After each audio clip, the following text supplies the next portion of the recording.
রাজধানীর diploma engineering ইনস্টিটিউটে বাংলাদেশ জাতীয়তাবাদী মোটর চালক দলের 15তম প্রতিষ্ঠা বার্ষিকী অনুষ্ঠানে বিএনপির স্থায়ী কমিটির সদস্য ডক্টর আব্দুল মঈন খান বলেন, গণতন্ত্র এমন প্রক্রিয়া যেখানে জবাবদিহিতা রয়েছে, কিন্তু আওয়ামী লীগের নজিরবিহীন লুটপাটের কারণে তাদের পালিয়ে যেতে হয়েছে। বিগত 15 বছরে আওয়ামী লীগ সরকারের কি সিস্টেম ছিল? একটি সিস্টেম ছিল, সেটা কি? এই দেশকে লুটপাট করে। এই সিস্টেমে তো কোনো দেশের উন্নয়ন হতে পারে না। কাজে আজকে আমাদের এই দেশকে একটি সিস্টেমে আনতে হবে, যে সিস্টেমের নাম হচ্ছে গণতন্ত্র। কেন গণতান্ত্রিক সিস্টেমে যাব? আমরা তো একদলীয় সিস্টেম কেন এই দেশে আমরা করব না? তার কারণ হচ্ছে আমরা এই দেশে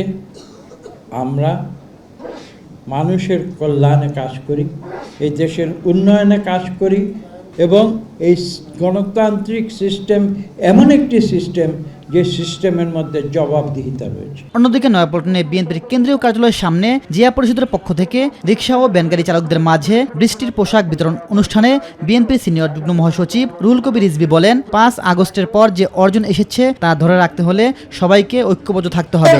রাষ্ট্রের স্বার্থে সংবিধান যদি সংশোধন করতে হয় তারা করবে, সেটা তাদের দায়িত্ব।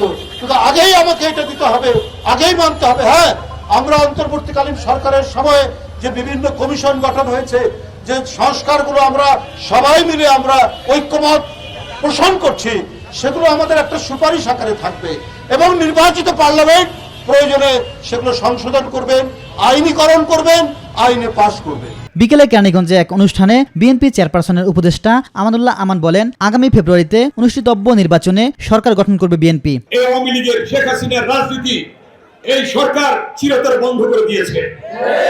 আওয়ামী লীগ কোন নির্বাচনে অংশগ্রহণ করতে পারবে না, এই সরকার বন্ধ করে দিয়েছে। নির্বাচন কমিশন বন্ধ করে দিয়েছে।